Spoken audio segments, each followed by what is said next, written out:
Hey everyone out there, this is Mark Weiss. You're tuned in to CMS TV. Don't go anywhere. Stay there.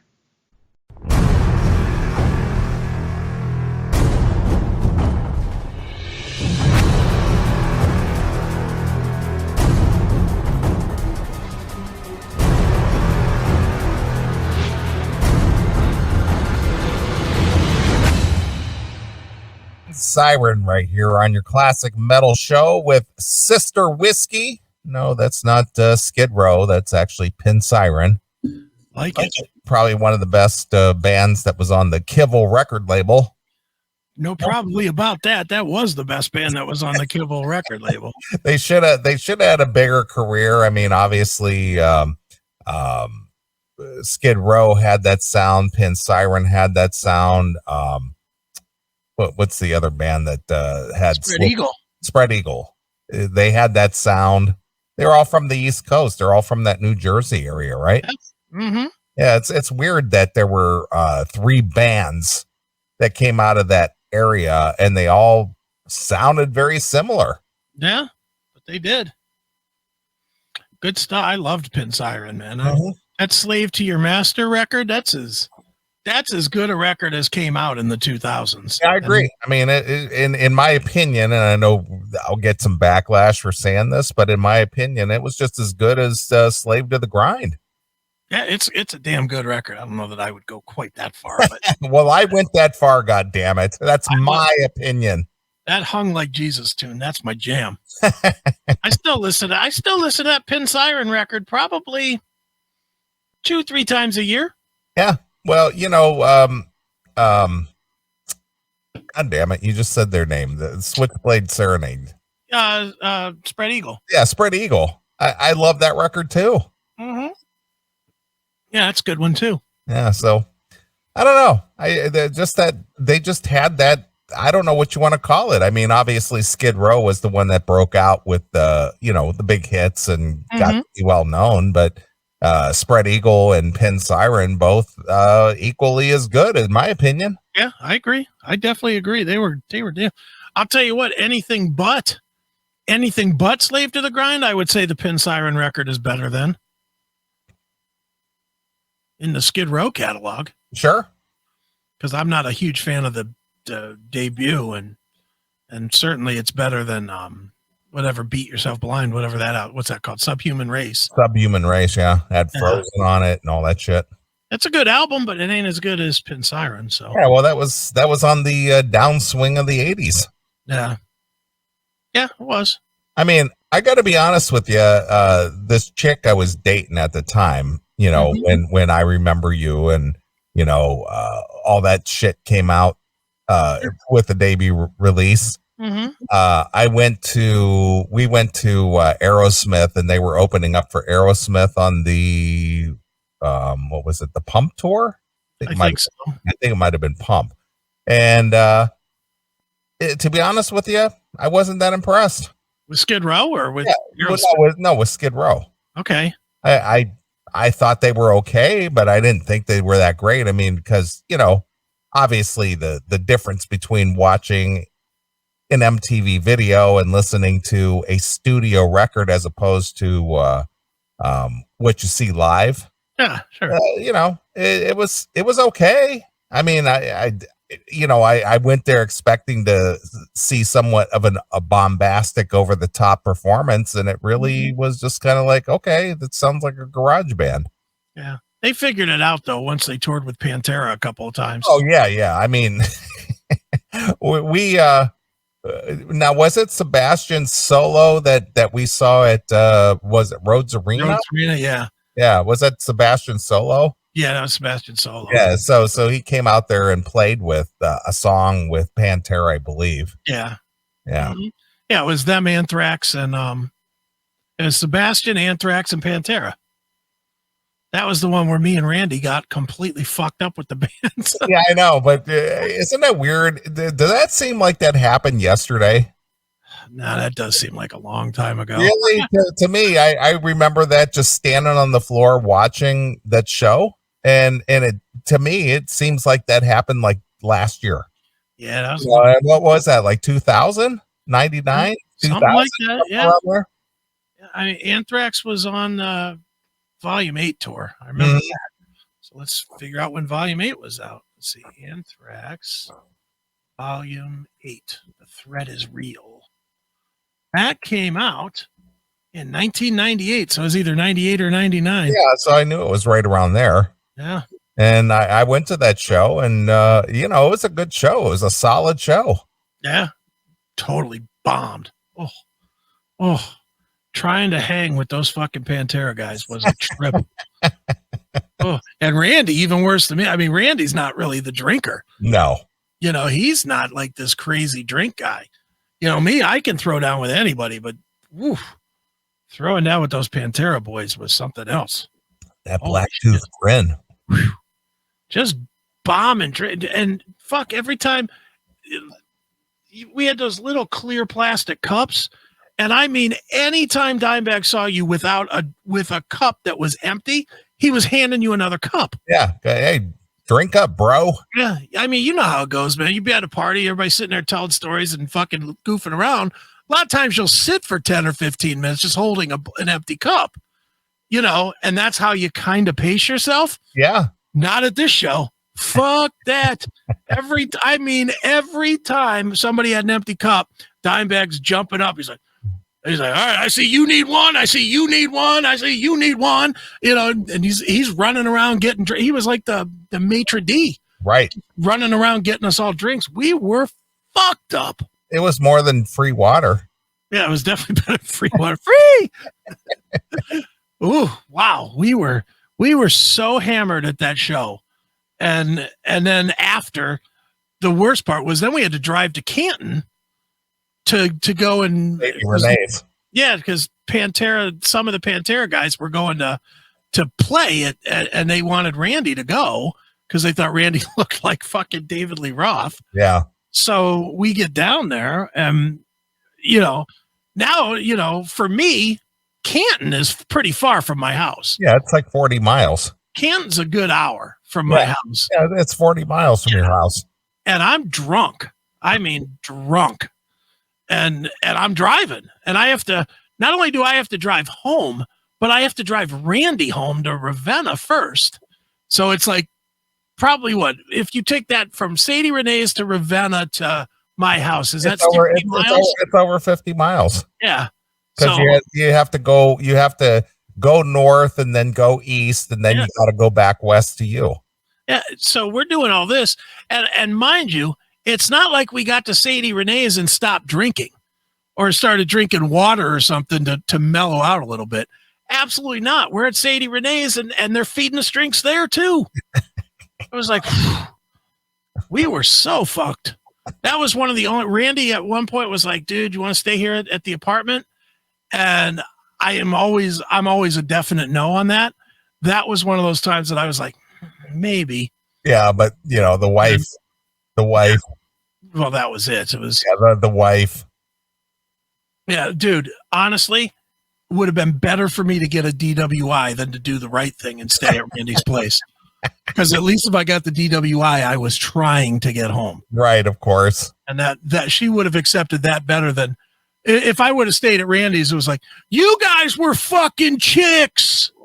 I know that's what it would have been. Yeah, because you guys were chick magnets. Yeah, that's what we were.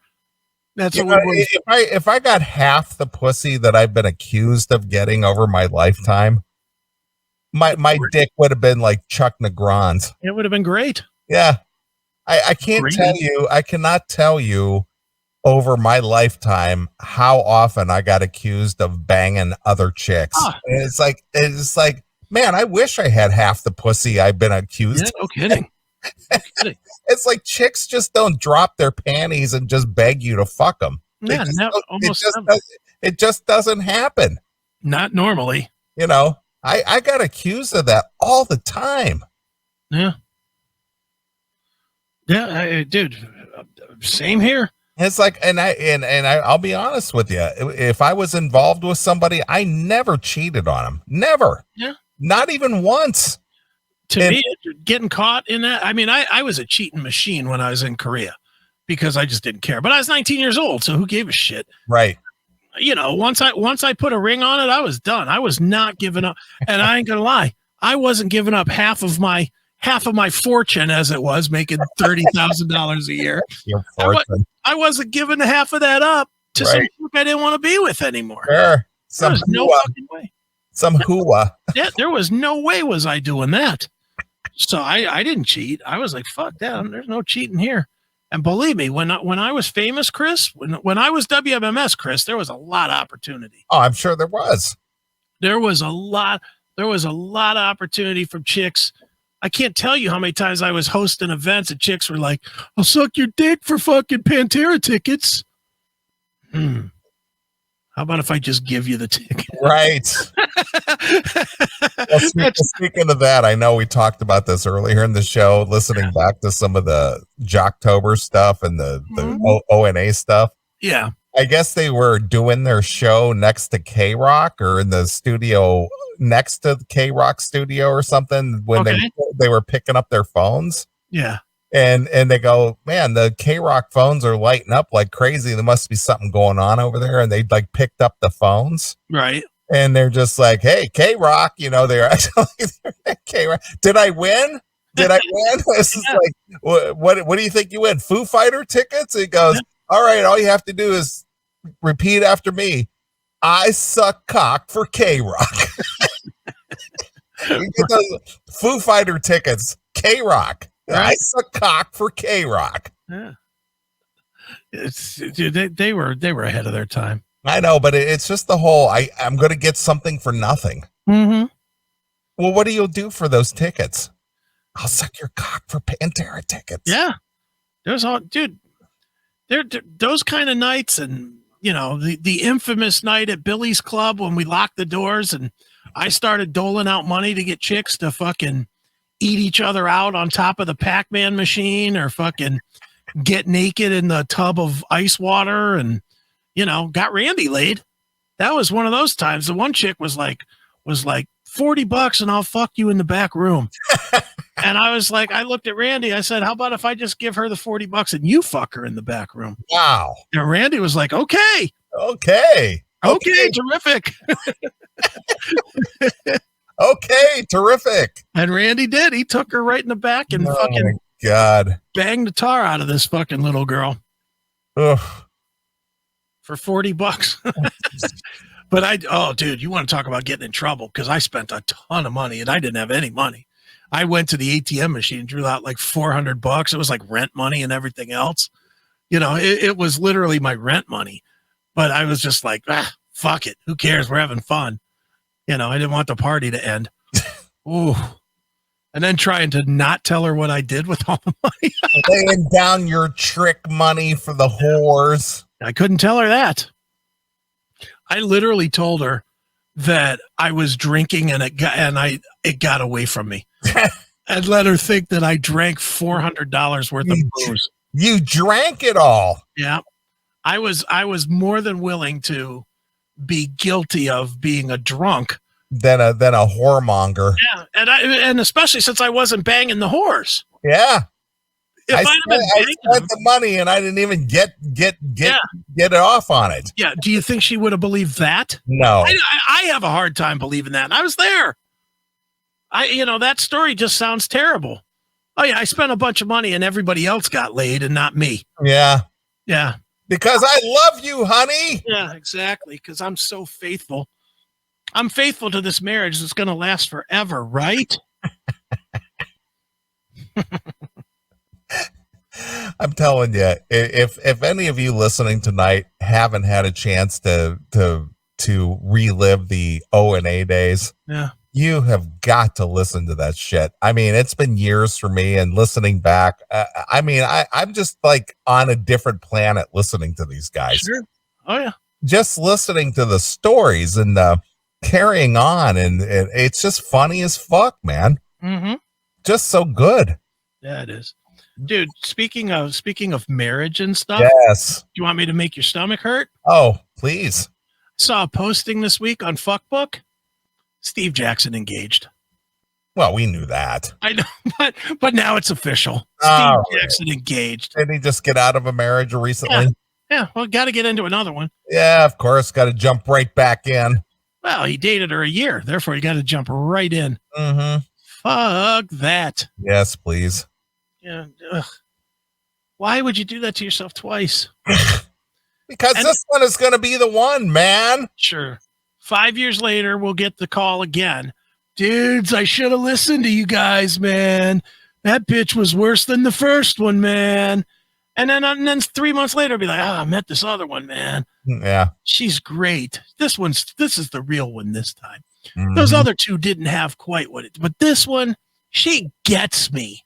Sure. Shut it. I'm going to make this announcement to Steve Jackson right now. I don't want to hear about your divorce, and I don't want to hear about your third wife. Just stop it. You're sentencing yourself to. It's like injecting cancer into your brain.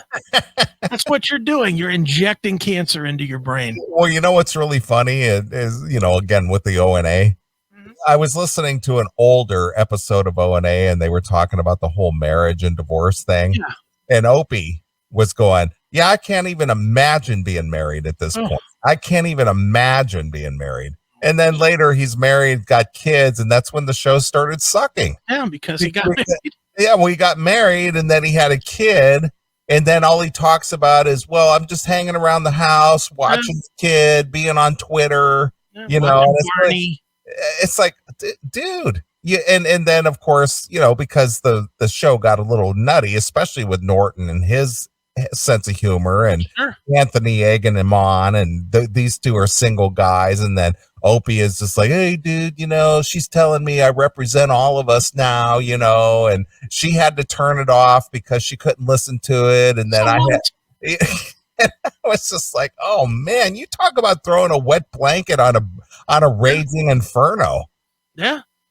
You know, I'm going to pat myself. That's the only thing I did right in the ramp up to my divorce. Yes. I did not let it affect what I was doing here. Knowing she was listening in the other room and knowing that it was going to be a 3-hour fight at the end of it, I still was willing to bring it. And you did. And I did. Which is why you pulled the plug, because she made your life so miserable. You just like, I got to quit. I can't deal with it anymore. But I never did a soft show. No, you didn't do a soft show. You stayed true until you pulled the plug. Until I couldn't do it anymore. Until you pulled the plug. But I wasn't going to do a soft show. I will never forget that night. Oh, it was bad. I will never forget it. Sitting there, and you and I are in a groove, and we're into a riff, and we're just talking just bad shit and being silly. And I'm making a statement, and I get nothing back from you, and you're just fucking gone. Yeah. And then I get a text. It's like, dude, I had to leave the show, and I still had like an hour left. I think we were about like 5 hours in, and then you left the show. Yeah. So I finished out the show for the last hour. I go to bed, I get up the next morning, and I got this like 4-paragraph email from you telling me that you're leaving the show effective immediately. Yeah. And I was just like, what? Yeah. It was out of control bad. And it's my fault. I can't take it anymore. This is really affecting my life. I have to just own up to the fact that I'm a family man and I can't do this kind of humor anymore. Yeah. But, I'm not going to leave you high and dry, and I'm going to work behind the scenes and help you and get you some interviews and this, that, and the other, which I appreciated. Yeah. And again, and you know me, I never had any animus towards you at all. Of course never. Not. No.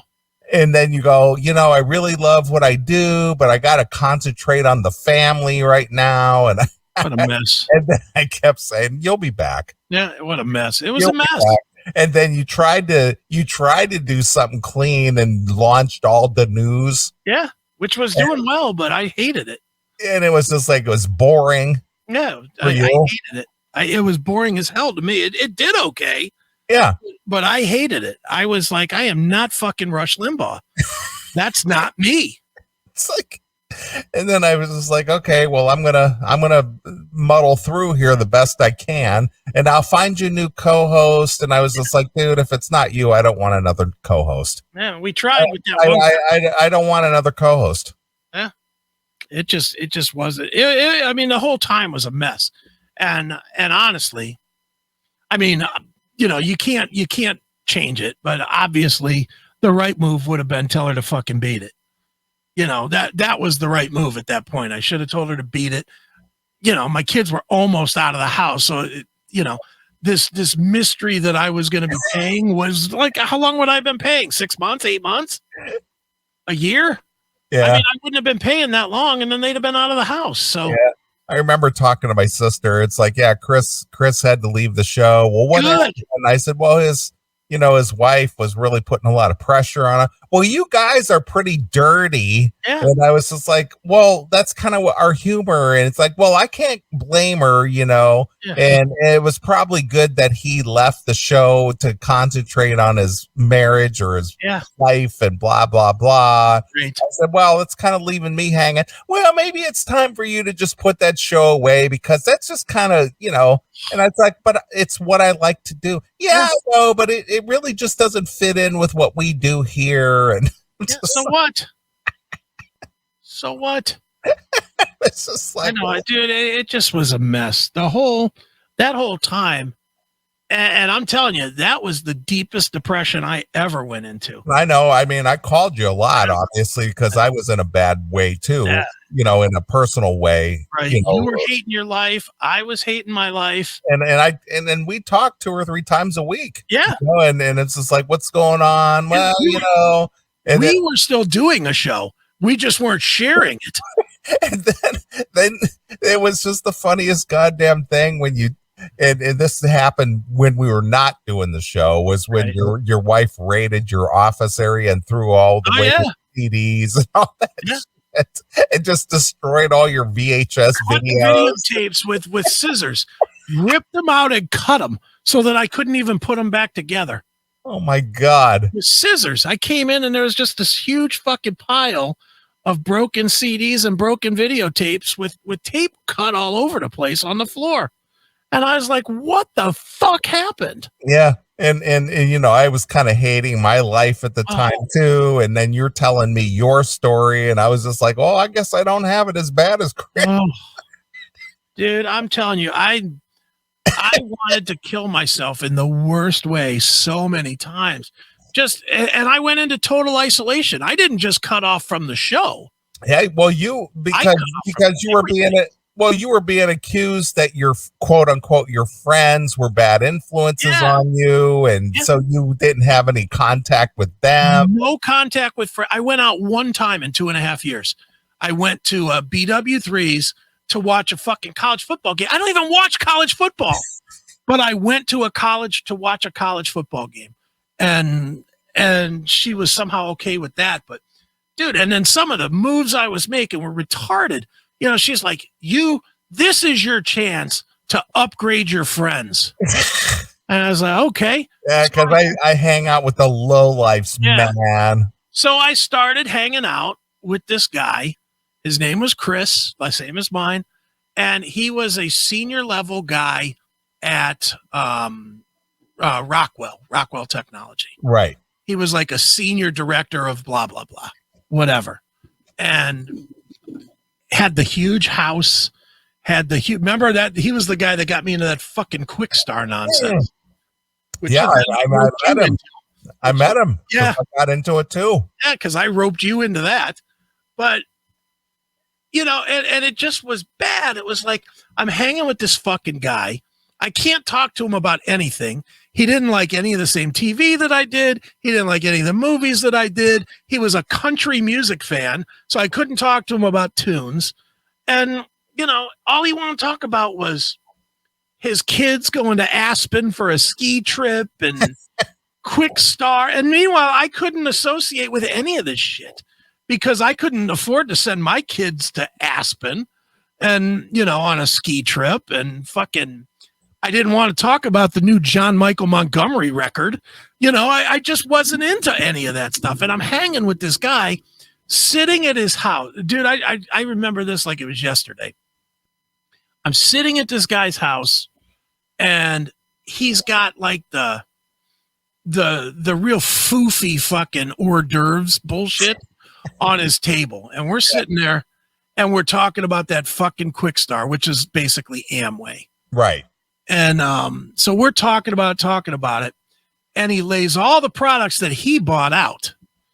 And I just was like, man, he bought a lot of fucking product.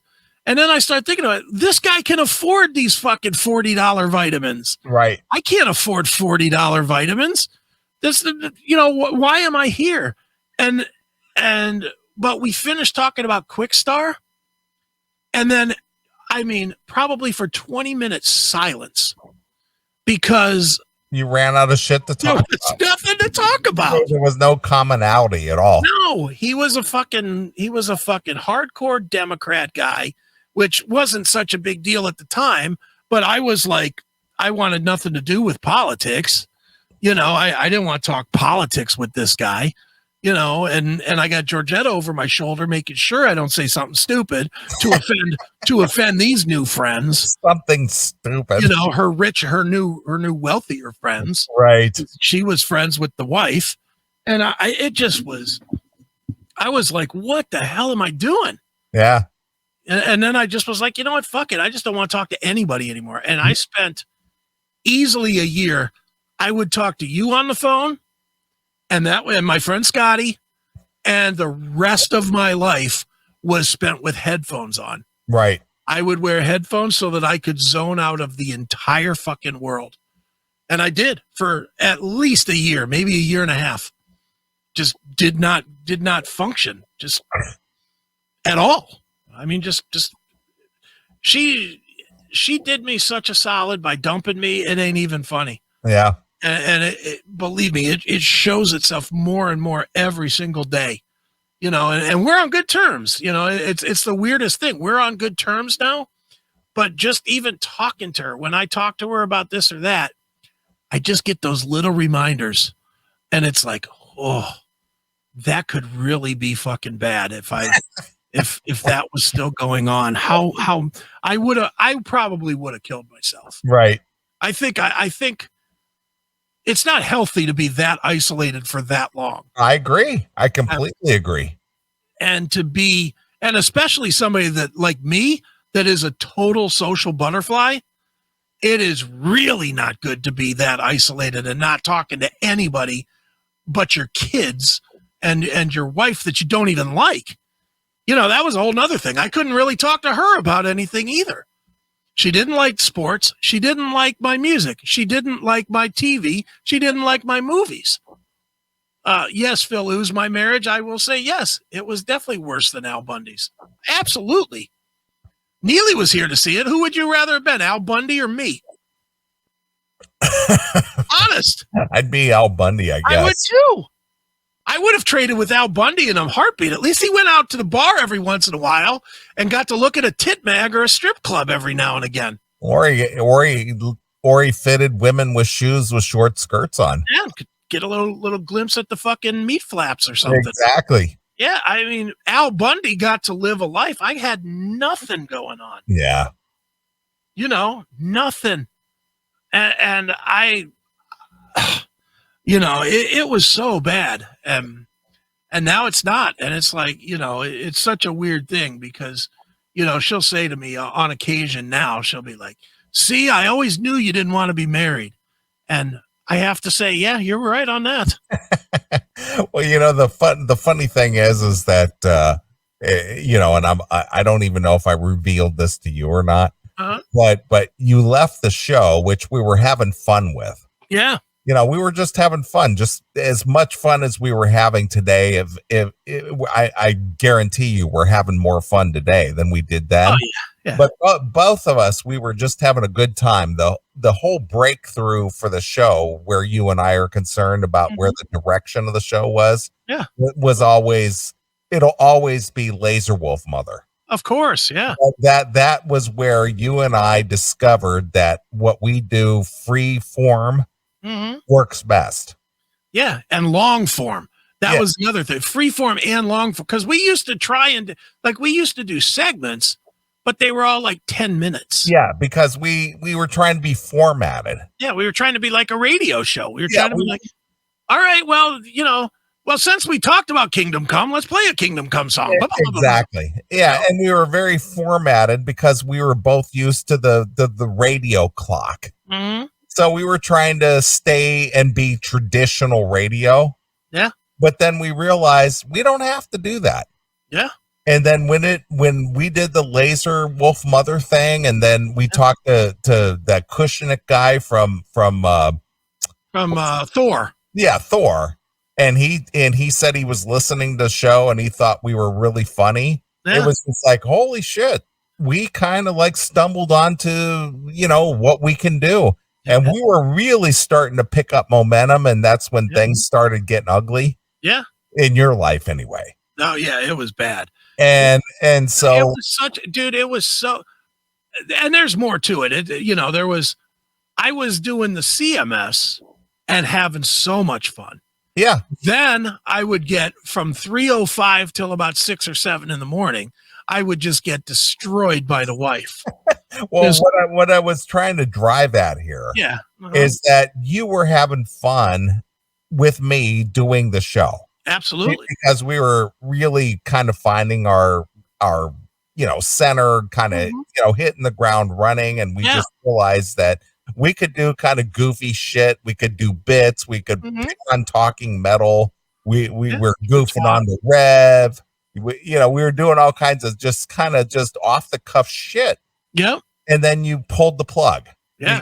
Because obviously for your personal circumstances. Yeah. But here's the thing.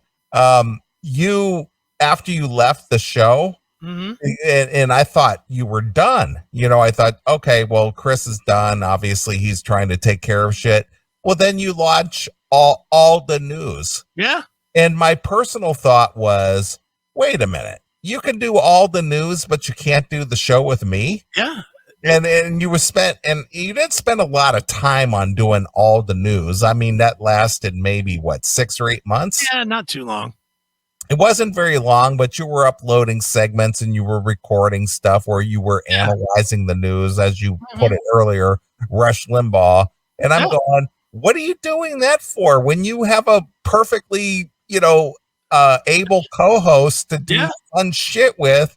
That you're doing anyway, but now you're just doing something, an alternative to what we're doing, but you're still spending time to do it, but you're not doing it with me or doing it with the show. And it's like, well, it's safer and it's not controversial and the wife isn't on my ass. Well, that was the thing. She didn't like you. Well, she didn't like you. And who doesn't like me? Well, dude, that was the weirdest thing of all of it. Was she always blamed everybody else for who I was being, and never understood I was the bad guy. It wasn't you. You're certainly not as fucking filthy as me. Never have been, never will be. She used to think Matt was the problem with the metal show. And he's as clean as a whistle. Matt is the nicest fucking guy ever. I mean, literally, Matt is the nicest guy you'll ever meet. But she always thought that Matt was leading me into the bad place, just like you were leading me. And I was like, wait a minute, that's not how it is. I'm the fucking dirty fucking Satan here. And she never got that. She always thought my friends, if I was out drinking and partying, well, it must have been that my friends fucking handed me drinks. I was like, wait a minute. And the worst part is she knew better, because when she met me when we were in Korea, every single Friday, everybody would congregate in my room. Right. I was the center of the party. I was that guy. I was the party started with me. When I decided it was time to leave the room and go downtown to Itaewon, we would go in a pack of like 25 people all at once.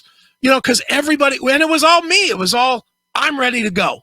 So we would all venture down to Itaewon. We would all sit in the same place, the same booths at the bars that we would go to. We would, if a fight started, I was always the one throwing the first punch.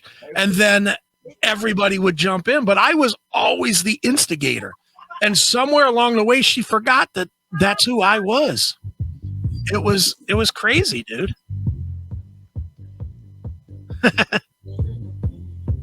I'm the bad guy. Exactly right. You're the bad guy.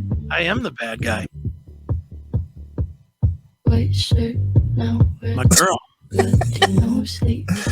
You're on your tippy toes, creep. Yep, that's right. I'm a bad guy. Just the bad guy. Dude, it was so crazy. You know, I mean, for her to think, listening to, and if you listen to those CMS, the classic episodes of the CMS, Yes. listen to Kay and Abby, you listen to Dirt Talk, you listen to Jason the Horse, you listen to Talking Metal. or Pontiff, was Sister Bertha Bangers. You know, any of those segments, who is the vile one? You. I'm always the vile one. Well, my the girl that I was dating, Rebecca, couldn't stand you. My sister couldn't stand you. Of course. Oh, why is he going to swear all the time? Why is he going to say such filthy things all the time? How can you be friends with a guy like that? You're not like that. Yeah. You don't say stuff like that. Yeah, not to you. You don't say stuff like, I heard the show the other night. You guys were just like being really filthy. Yeah. It's not supposed to be a fucking clean show. It's a dirty show. Yeah. And nobody ever wants to get that. They all want it to be what they want. Right. But and the chicks never get this show. They never. No. Dude, I was looking at our numbers on Anchor, I think, or Spotify, whatever it is. And it's like our audience is 88% 45 to 59 or whatever, or 65, whatever that is, 45 to 65, that number. And it is 93% male. Of course. 93% male. This is a guy's show. We know that. And unlike those that fucking cower to the Me Too movement, we're not changing that. Well, we need a hole on the show. No, we don't. We don't need a hole, and we don't need to appeal to the holes. The only chicks that listen to this show are chicks that have guy humor. That's it. Any chick that fucking thinks like a chick is not welcome here and will never want to be here. And that's just the way it is. And that's most chicks. We don't want you. We don't want you to listen. Well, again, another credit to O&A coming up with the term hole. Oh, I know. It's great. The hole. Oh, and it fits perfect. And again, they got the hole. Yeah. All right, guys, take it easy. Guys. Oh, you're so bad. Phil hit it on the head. COVID is sweeter than marriage. Right. I would take COVID again over being married again. I had the COVID over Labor Day. I'll take the COVID I had again over being married again. Honestly, what would you take? A 5-year marriage or 1 week where you may or may not live? Oh, I'll take that 1 week. Yeah, you'll take the risk, right? Of course. Yeah, me too. Do that every time. Matter of fact, I'll stay home another 3 days and then go to the hospital. I'll really roll the dice. Fuck that. Yeah. Phil Ooze. Yeah. Life would have been sweeter with Rhonda. Yeah. That's funny. Yeah. Ugh, yeah. No, that the marriage thing just that time period though, dude, that was so disappointing walking away from the fucking show. We were right on the cusp. We were on a trajectory at that point. Yeah. We were right there, and I just had to walk away from it because I needed to save my marriage. Oh, what a moron. What a moron. I should have just said, fuck you, leave. Leave me, please. You know, that's the worst part about it is if I just would have said, I'm not quitting this, you could just go ahead and leave now. She probably would have. And my life, I could have saved myself 3 years. I could have got 3 years back. Man, that would have been nice. But no. Disappointed! Amen. I was disappointed. Disappointed in myself now. For 23 wasted years, not just 3. Oof. I should have broke out. Dude, that's the weirdest thing, man. When you think about your marriage, your wife, do you feel like you broke up at the right time, you waited too long, or those are your two options? You either broke up at the right time when you should have, or you waited too long. Are you talking about me personally? Yeah, you personally. With your 3-year marriage, did you wait too long or not? I got married in August of 84, and it was over by May of 87. Okay. So it was not quite 3 years. It was almost 3 years. Okay. And I will tell you that between... Let's see here. It was over by May of 87. I think I slept on the couch between. I think I started sleeping on the couch about September of 86. Okay. And it was over by 87, and that was the end of it. And I was just the happiest I could be. So you feel like you probably should have cut it just a little bit sooner. Just a little sooner. Me and her, we knew that it wasn't working year 1. Well, I knew I made a mistake the night I got married. I did that too. Yeah, because I remember, my wedding night, we spent the night in a hotel. Yeah. And this is again where I empathize with Anthony. Mm-hmm. He told this story about, I think he got married, right? Not to Jill or anything. No. He got married really early. Yeah, he did. And he said that he laid there with tears of bitter regret on his wedding night. Right. I did the same exact goddamn thing. Oh, Jesus. I was just like, what did I fucking do? Yeah. And then I thought, okay, I made this decision. I made my bed. I'm going to lie in it. Sure. And I tried to do the best I could. And she just made my life miserable. And after about 2.5 years in, I was just like, I'm fucking done here. Sure. Done. Dude, I'll tell my wedding night story too, because this is no better. In fact, this is worse on me, but I don't care. I'll just share it anyway. So I'm going to backtrack a little bit. We had to get married to be together. I came down on orders to go to, I think it was, I came down on orders to go to Fort Hood, Texas. She came down on orders to go to Fort Ord in California. It might have been the other way around. I don't remember exactly, but one of us was California. One of us was Texas. And the only way we could be together is to get married. We had to get married, then we could file a thing, and then we could, be together. That type of deal. So it's almost like we had to get married to date. That was really what it was we sort of had to get married and then date. So we made a plan, fly her in, get married, fly her to fuck back to Korea to finish her time. She had like 2 or 3 months after that to do.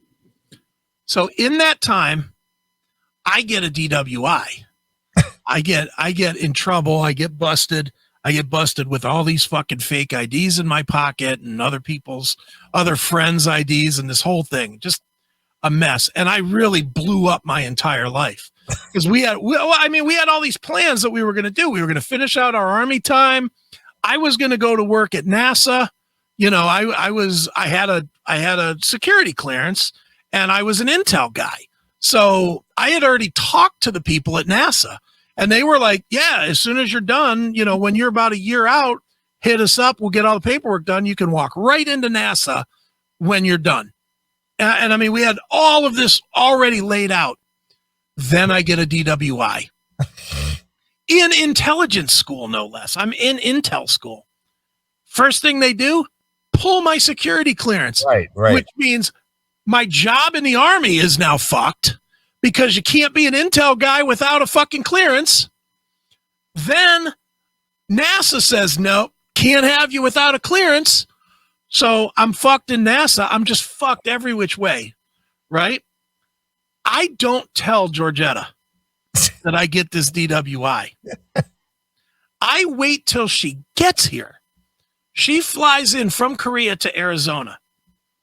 And I sit her down that first night. And I said, hey, I got to tell you something. You're not going to like it. And I tell her I got busted. I got a DWI, my security clearance, our whole future, everything's fucked, but we'll be okay if you still want to get married. And I'm thinking she's going to fucking split. Yeah, she's going to bail. I'm thinking she is going to fucking split. Right. And she's like, no, I love you. We'll make it work. All the happy horse shit that we all tell each other when we're fucking brand new. Right. Brand new and in love, right? Sure. So I'm like, okay, this is going to be good, right? So we get married. We do a justice of the peace, a quickie deal, And dude, the funniest thing, I should find the picture and put it up.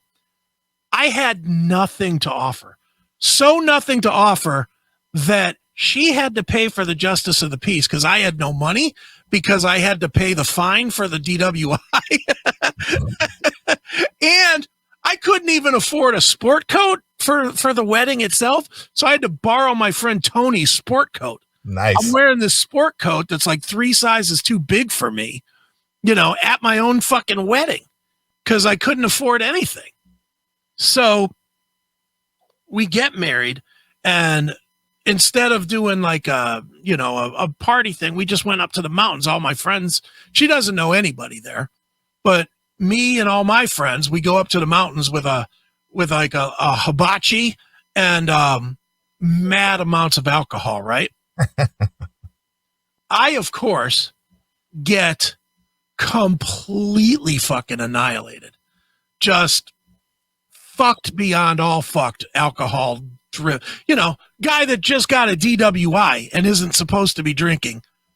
I drank my fucking face off. And we're in the mountains in Arizona. I get sunburned so bad that everything, my back, my shoulders, everything gets fucking blister burns. So when we finally go back to the hotel, I sure ain't fucking her because A, I can't move because I got blisters all over me. And B, I'm too fucked up. I just passed out. And she told me, she told me after, she was like, I should have just fucking walked away that day. and I don't disagree with her. She should have walked away that day. Right. But she didn't. She stuck around. And when we got to California, we realized in a mega fucking hurry that we were not working. I mean, every single day was a fucking screaming argument. Every day, me and her just nose to nose screaming at each other. And it was like, what are we fucking doing? And I don't know why, but I just was like, we're going to fucking fix this. And, I had my mom chirping in my ear and she had somebody chirping in her ear that's all married couples. And you just got to tough it out through the first 2 years. And then and then it all settles down once you learn how to live with the other person. But everybody kept saying 2 years. And I was like, okay, well, then I'll wait 2 years, right? Now, middle of that first year, I knocked her up, and then it was like, well, I can't leave now. I got a kid. I got a kid. I can't fucking split. So onward we went. We had that kid, and we did break up for a bit. And I had the brilliant idea with her. We broke up for like 7 weeks. She went to Kentucky, and I was here. And I convinced her to come back and have another kid because that would fix everything. Baby, come back. Yeah, it was so stupid. Just the dumbest thought I ever had in my life was, yeah, we'll just have another kid and that'll make everything better. So she came back and, we fucked like rabbits for a fucking month or two. She got pregnant, had another kid. Nothing was better. It was completely fucked up. Then I got fucking hurt. Then I got the burn accident happened. Then it was like she didn't leave because she was trying to do the right thing. And dude, we just fucking hung out until finally the kids were grown. It was such a stupid thing, man. We hung on way too long. Yeah. Like 23 years too long, 22 years too long. It's bad, man. Yeah, you're right. How I gave you my heart. I gave it all to you. Now there's no way that I can lose. Every little look inside your eyes, it's all it takes to make me realize we can last forever. Every little moment we can share, gonna let you know how much I care. I'll always be there. Fuck you, Chicago. Fuck off. We can last forever. It's songs like that fucking convince me to keep waiting it out. I should have been listening to like 2 out of 3 Ain't Bad by Meatloaf. It's over. You're never going to get what you want. Right. But at least you got something decent. You know, Right. I should have at least gone that route. Sure. Or fucking Paradise by the Dashboard Light. Exactly. You know, I told you that I loved you, so I'll just fucking stick it out till the end of time. Right. That's really the theme to Chris Aiken's marriage. That really is. That is the theme to my marriage. Is It's Paradise by the it's like I made a commitment, so I guess I'll live it out. Whether I enjoy life or not, I'll just live miserably. Yeah. And now I'm waiting for the end of time to hurry up and arrive. Right. Because if I got to spend even one more fucking second with you, I don't think I'm going to survive. That is me. Yeah, I know. That was Meatloaf. He probably came to my house and wrote it when I wasn't looking. Me, I was at the point where I was just like, I can't live the rest of my days like this. Dude, I have got to get out of here. dude, I'm telling you, had she not dumped me, and I promise this, had she not dumped me, I'd still be with her today, 10 years later. Right. No doubt in my mind, I would still be with her right now. Because I would have never quit. To me, it was almost like, you know, it was like I said I would do this good, bad, sick, health. She stuck with me in the health part and the bad part. I was never going to just leave because I didn't like her. I just was like, fuck, I guess that's what marriage is. Yeah. You just don't like each other. So, okay, whatever. That's what I'm doing. Never would have left. I'm a man of my word. I'm glad she dumped me, man. Believe me. Best favor she ever did me was fucking taking another dick.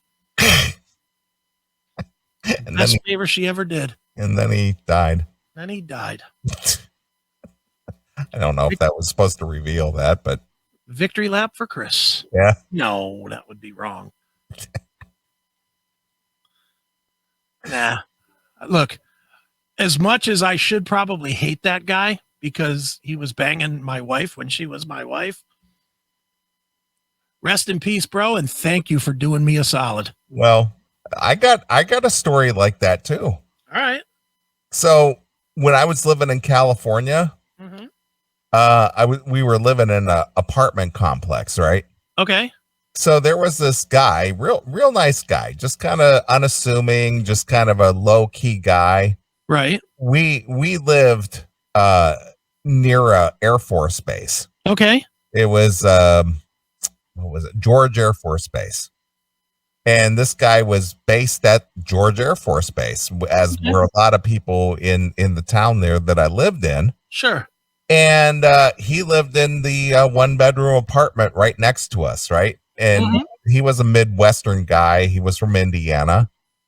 And my wife and I split up. Right. And she went on to go live with some lady. She was doing some kind of like caretaking type stuff for like a older lady who needed some assistance around the house. Okay. So I came out, I came out of my, I think I was coming home from work or something. And as I'm walking up the sidewalk to my apartment, she comes walking out of this guy's apartment. Okay. And I was like, what are you doing here? Right. And she goes, oh, well, he's out of town. He's on maneuvers or some shit like that. And he asked me to kind of watch his apartment. Right. And I was like, oh, okay. All right. Nice seeing you. And I just kind of went about my business. You know, me, very unassuming. I don't give a shit. Right. Go to my apartment, you know, I think it was like on a Friday or Thursday, Friday, whatever. Mm-hmm. So Saturday afternoon, I get a knock on my door. So I open up the door. She and this guy, my next door neighbor, is at the door. And I'm just like, oh, hey, guys, what's going on? And he's like, hey, man, I just wondered if we could come in and talk to you for a minute. I'm just all right. Okay, come on in. Sure. So they come in and they sit down on the couch and he goes, hey, listen, you know, you and I have been neighbors for, you know, a year and a half, maybe 2 years. Okay. You know, and I just kind of want to come clean here, and I just want to make sure that, you know, there's no issues here, whatever. But I've been dating your ex-wife. Oh, Jesus. And I was just like, okay. And so she's got a ring on her finger, right? Okay. And he says, yeah, we're engaged, and I just kind of wanted to let you know because, you know, you've been kind of a cool guy and you've never had a problem with me, and I just didn't want it to be a secret and, you know, all this other stuff. And I was just like, okay, dude, whatever. I said, cool with me. Right. And this is my exact words. I just hope you know what you're getting yourself into. Right. And he goes, well, what do you mean by that? And I said, well, you'll find out. Yeah. Not 6 weeks later, this guy comes knocking at my door by himself. And he comes to my door, and I open up the door and, hey, dude, what's up? And he goes, can I come in? And I go, yeah, sure. Come on in. So he sits on my couch. This guy starts breaking down in tears, right, crying his eyes out. And I go, what's up? And he said, you know what, dude? When we were here and I told you that I was dating your ex-wife, and you said that, you know, I hope you know what I'm getting into, and I didn't know what you meant, and you said you'll find out. Well, I found out this chick is just like a fucking bitch, and and this guy's talking to me while he's sobbing. Oh boy, sobbing, you know, crying his eyes out. It's where I feel that I have to get up and go to the kitchen and get him a paper towel, jeez, to wipe his eyes. Jeez, oh man. And he goes, she's such a horrible person, dude. And I'm sorry I ever got mixed up with her. And I knew it was wrong. And I should have never done it. And he was just crying his eyes out. That's crazy. And I'm sitting here laughing today. This was over 30 years ago. Right. But he was sitting there crying. I mean, he was weeping. And he had been with your what? A month? What's that? How long had he been with her? 6 months? Well, yeah, 6 months, maybe. Yeah. And then he basically spelled out how she put the pressure on him to get her a ring, and that, you know, that they had to get married, and you know, all this other shit. And I was just like, yeah, I kind of get it. And he goes, yeah, I'm so sorry, man. I'm just sorry I got involved with her, and you've been a cool neighbor. And this is just so bad. And I'm just like, dude, take it easy. It's okay. You know, I didn't know who else to talk to. And I just wanted to let you know that I understand now. Man, how do you cry over somebody? I'm okay with the crying part if you've been with them for a long time, but 6 months? Yeah, it was less than a year. I don't know if it was 6 months, maybe 8 months at the most, but this guy was weeping. And he told me how he bought her like a 1 carat diamond ring because on her insistence that he get her a ring, and they were going to get married and all this bullshit. And I was just like, holy fuck. Yeah. I don't get it. you know, it was just horrible. Yeah. You know, and then, you know, fortunately for this guy, he got deployed somewhere else, so he was gone. And Right. then before I knew it, she was involved with another dude, Of course. you know, who was a Mexican gardener, and she got knocked up by this guy. Oh, Jesus. And that's a whole nother story. But regardless of that, it was just bizarre how this guy came and he wanted to make everything above board and wanted to be, you know, honest about it. Cause, you know, he was just a Midwestern guy. You know, he was from, I think he was from like Terre Haute, Indiana or something originally. Okay. And he was out in California. And, you know, I was from Ohio and Midwestern. Right. And, you know, we kind of had that Midwestern value, and this guy was just feeling guilty, and he just wanted to make sure everything was cool because he was our neighbor for like a year. Right. And she just kind of like put her latches into him, you know, after we broke up. And granted, she was an attractive girl, but man, she was a horrible person. Yeah. Well, there's a lot of them out there. You know, and you know, I haven't seen her since August of 87 was the last time I saw her. Yeah. And since then, you know, I've run one of those, you know, one of those personal profile things. She's been married 4 times. Oh, boy. You know, and I'm thinking, what does this chick have that guys are willing to marry her? Pussy. You know? Dude. Especially if you've been in a bad relationship where the sex goes bad, then when you get something that's good, it's like, oh, this is what I need. Really? Yeah, that's what happens to most guys. Dude, most guys are so... First of all, most guys do not remember that pussy in general is not worth marrying over. They forget. Yeah. They forget. They get laid and, you know... Dude, with every chick you've ever had a long-term relationship with, at least a year. At least a year. Okay. There's at least one sexual time that was really fucking more amazing than the rest. True? Yeah, because you finally get into a groove. Sympathetic, you know, simpatico rhythm, I guess. Yeah. And you just have that one, it usually is just a day or whatever, but everything flows right. The feeling is right. The feelings are right. The day itself plays out right. Everything works out.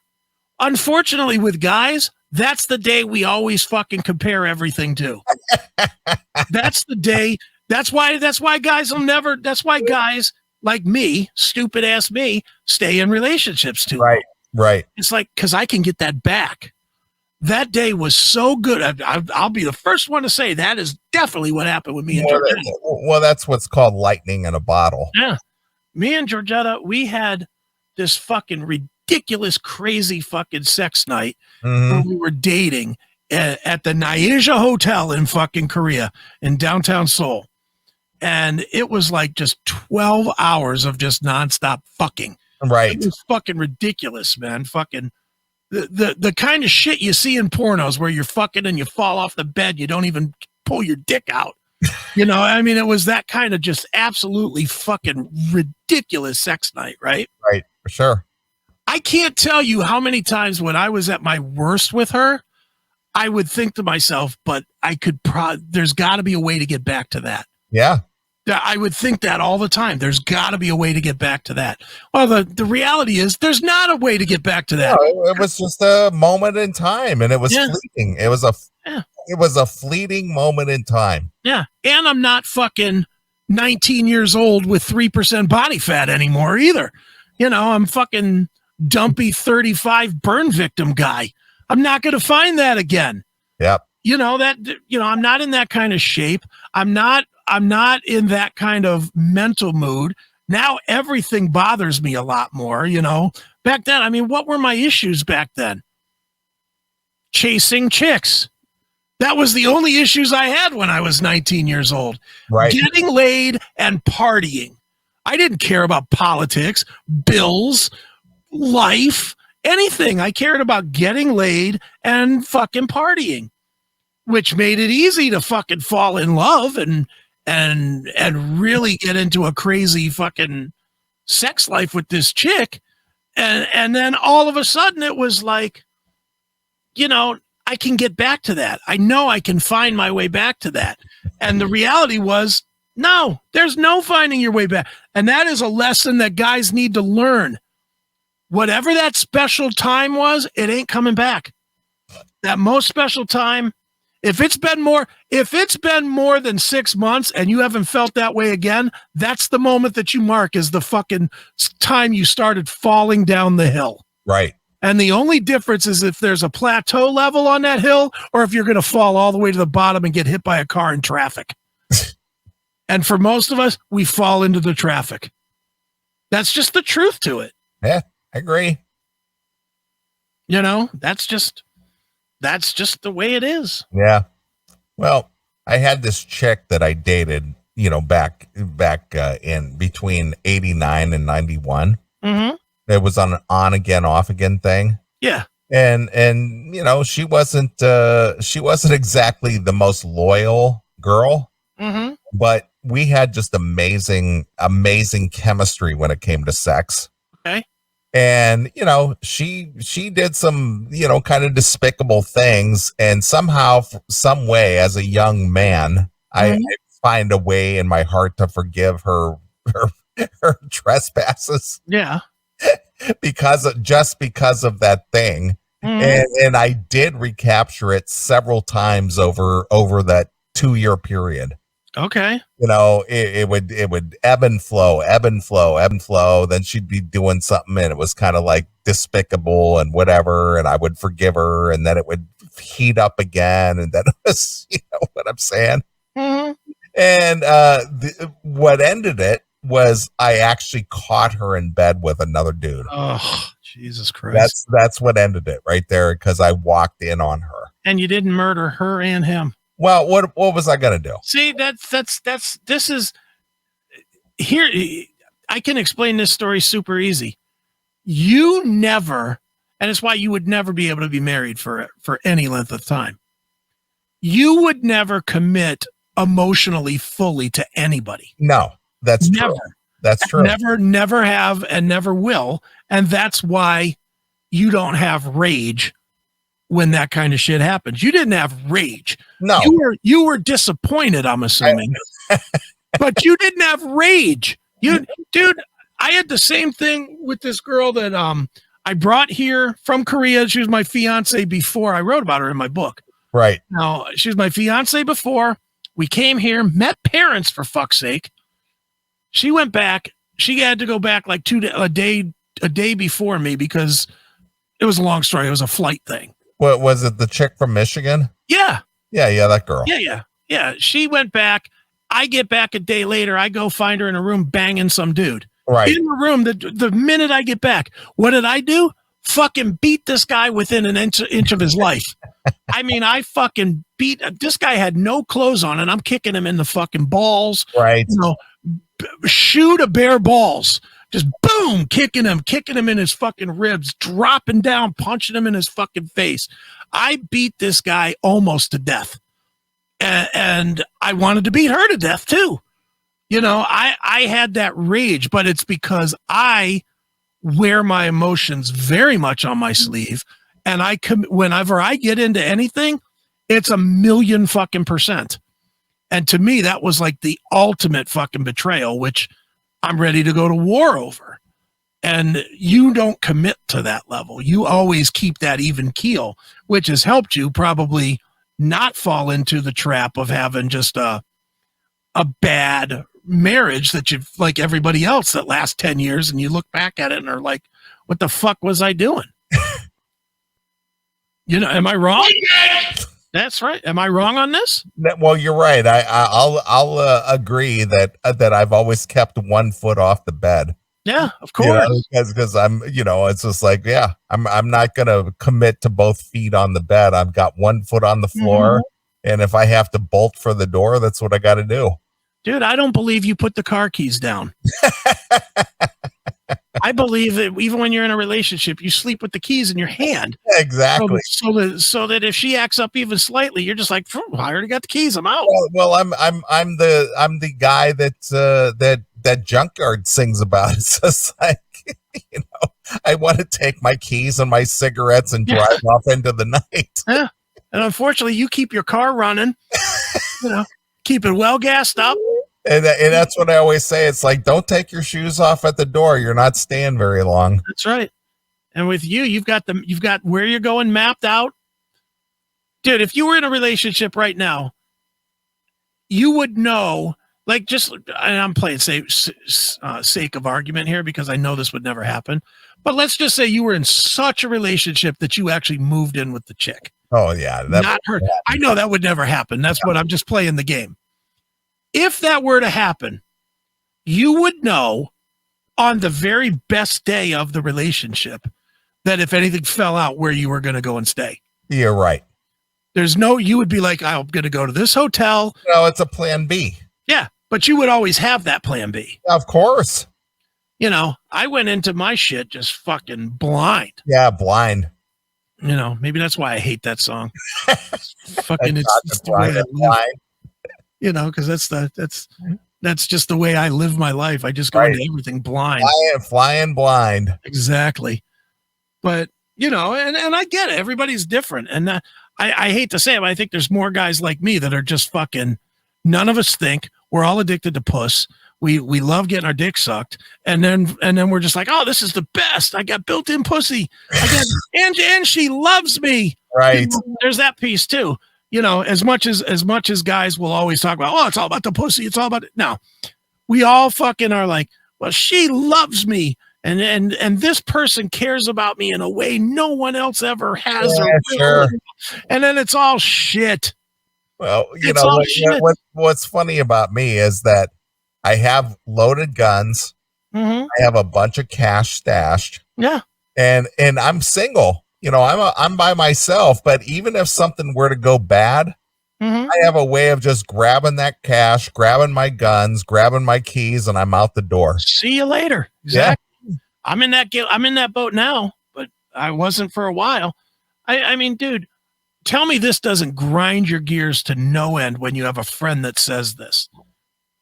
You'll have a friend, they're in a marriage, and they start fucking up. They start fucking up in their marriage, and you warn them. I don't know if you've ever gotten that way, but I've been that way with some of my friends, and I'll be like, dude, you better fucking taper back. Whether it's partying or drinking or they're running around to the strip club or they're cheating on their chick. Yeah, whatever it is. It's just like, you better be prepared. Yeah, and I'll always be like, dude, you gotta pull back a little bit. You gotta fucking ease up. You're married. And they'll always say, oh, she won't do anything about it. And it's like, dude, you are a fucking mental patient.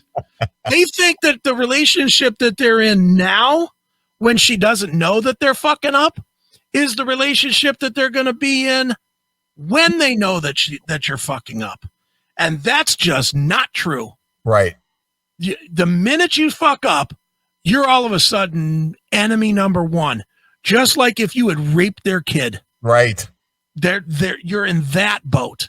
Well, and so many people do not get that. Yeah. Well, again, all they need to do is listen to the Antolini thing. Yeah. And he comes home with clothes burning in his fire pit and some of his stuff gone and his Escalade gone and his gun permit gone and this other shit while he's at work doing his job. Dude, how about the Aiken-Leany bit where I come home and I got all my fucking shit in a pile all broken and cut up? And I didn't do anything. Yeah, I know. I literally went to work and came home. It wasn't even like this was after the CMS or anything. This was just like a random Tuesday. You just went to work, and nothing even prompted that or even spurred that. Yeah. And then you come home and you come home to this and it's just like, what the fuck happened here? Huh? You shouldn't be listening to this shit. You shouldn't have these kind of influences in your brain. Yeah. That's what she told me. I was like, what? Well, how old am I? 10? It's like, and just looking at it and talk about 10-year-old behavior. Fucking my Howard Stern Private Parts tapes all cut up and shit. The fuck is that? I was like, what are you doing? But dude, chicks are but again, it goes to what I was saying before. The minute they think that you're fucking up, don't think that the fucking good relationship that you had is there. That's completely dead. Yeah. Completely gone. And what replaces it is an evil, scummy whore. That's what replaces it. Some bitch that you wouldn't fucking say hello to. Yeah.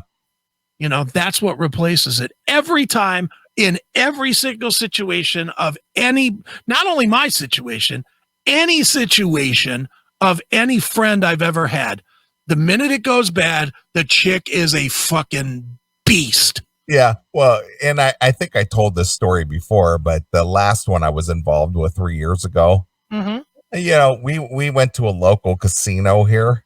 Yeah. And she's playing her slot games, and you know, I don't really have a lot of interest in playing slots, so I'm just kind of walking around, kind of looking at the casino, not far from where she's playing. Yeah. And I run into to the girl that used to cut my hair years ago. I hadn't seen her literally in a decade. And she's like, "Hey, Wendell, how are you?" And I'm just like, "Oh, Bridget, hey, long time no see. How are you?" And she's like, "Wow, you know, strange meeting you here." And I'm just like, "Yeah." And she's like, "Yeah, you're looking good. Wow, it's been so long. And, you know, how are you? And everything good?" And I said, "Yeah, I'm just here with my chick, you know, and so on and so forth." And she goes, "Yeah, me and my friend, we're just here kind of hanging out, just playing some games and blah, blah, blah, blah." And I'm just like, "Cool, nice to see you again." And that was it. So this chick's walking away from me. Right. And my chick comes walking up and she goes, "Well, who was that?" And I was like, "It was the girl that cut my hair years ago when I first moved here." And she goes, "Well, how did she know you were here?" Oh my God. Are you And kidding? I was just like, I just kind of ran into her. I was just standing here and she goes, "I don't know. You just always seem like you're up to something." Oh, and I'm just like, Christ. I'm just standing here. I wasn't even doing anything. Yeah, You you're know? right. You're right. While she talked to me for those 30 seconds, we planned a rendezvous. It's like I hadn't seen her in 10 years. I just was standing here. I just ran into her. "Well, why are you always acting so suspicious?" Oh, shut up. I'm just like, I'm not acting suspicious. I'm just standing here. With that one, you just want to say, "Listen, bitch, go have a drink. Yeah. I know you don't drink, but now it's about time to start again." Yeah. But and then of course it was the whole mood all day, the whole attitude. And it was just like, I didn't even do anything. I was just standing there and I just happened to run into somebody I hadn't seen in literally years and said, "Hey, how are you?" And that was about the end of it. Yeah. Well, dude, that one, and they're all the same. In my opinion, they're all the fucking same. Yeah. That one gave you static because you were talking to me. Yeah, I know. When we were doing the show. We were doing our broadcast from Melodic Rock Fest.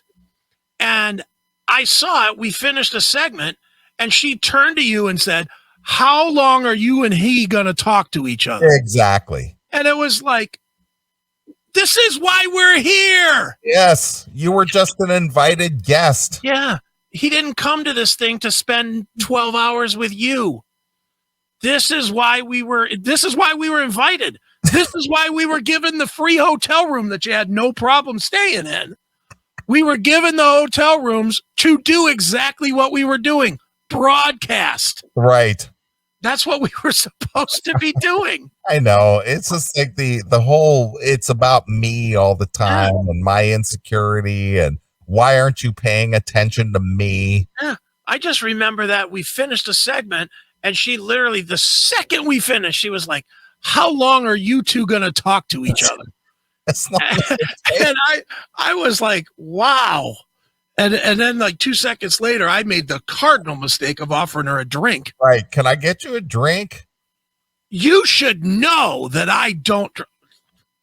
I'm sorry. Yeah, I just was being friendly. I was just being cordial. No, I was like, and I literally said to her, I said, "Well, Coke's a drink."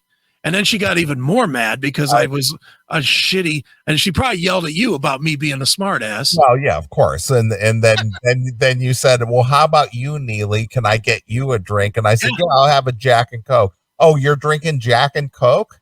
Yeah. And I go, "Yeah, I'm staying here," because she was leaving. She was Right. she was taking off and going back home. And I said, "Yeah, I'm staying here." I said, "What's the big deal?" Yeah. "Well, don't you think you've had enough?" No. It's like, I've had one today. I don't think, what's the big deal? Well, you too, who's always fucked up. I'm always falling down drunk. Yeah. Since that's happened exactly 0 times in your life. One time in the 20 years I've known you that I've ever seen you buzzed. Yeah, I got a little buzzed on the show. I was drinking some wine on the show one evening. Yeah. And that was like 10 years ago or 12 years ago. And you were buzzed up, and I was like, what the hell? And I just remember going, "Are you fucked up?" And you were like, "Yeah, I think so." Because I drank a little too much wine on the show. Yeah. But that's the only time. Yeah. In all the events that we've done, in all the events that we've had free drink until you drop carte blanche from the bar owners. Yeah, from the hi-fi. Yeah, I mean, how many times did Billy say drink as much as you want, and you would drink like 2 glasses of wine? Yeah, maybe 2, maybe 3 at the most. He'd give me like a magnum of wine, and I'd maybe drank a half of it. Yeah. And meanwhile, he'd do the same thing to me, and I'd try to fucking empty the place. All right, here's number 30. Let's go. Just drink until I would drop. Right. It's dude, I don't know. These chicks, they're just a fucking goddamn disaster sometimes. Yeah. I know. Ugh. I know. But so glad I don't have one in my life. The thing is, you're just trying to have some fun and just kind of relax and just being silly and just doing your thing. And it's always a problem. It's always a problem. Mm-hmm. Yeah, it's such a thing that it really has made, and I don't know if it's just people this age or if it's literally this time period in history or whatever, but it has made it to where if you've done it once and it didn't work, there is no reason to do it again. There's no reason. I don't understand anybody that does it a second time. Right. As much as this all started because we were goofing on Steve Jackson. Yeah.